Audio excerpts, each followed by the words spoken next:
As we started to understand the various things that we were going to need to work on to pull the company back from the edge of the abyss, one of them that I think was extremely important was strategic management. We had been a ship without a rudder. We had no context in which to make decisions. And when you're doing that, there's a tendency to fly off the handle, not think through things. And we began a pretty serious process of planning in the company.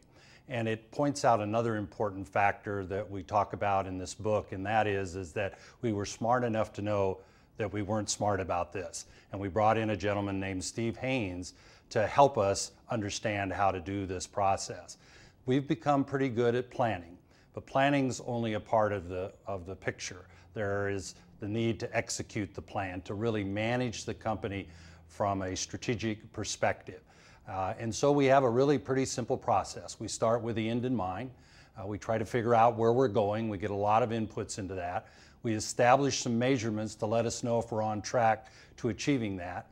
We look at where we are today in terms of, and we try to do that with this concept of brutal facts. We try to be really honest with ourselves, and we've gotten better about that, of where we are, what's our current state, and then we put in place some key bridging strategies to bridge that gap between where we are today and where we hope to be tomorrow. And another really key factor that came into this is that we were a company of silos with a common logo. And the one thing that strategic management did, maybe more profoundly than anything else, is it's brought us together. We now are all rowing in the same direction as a company.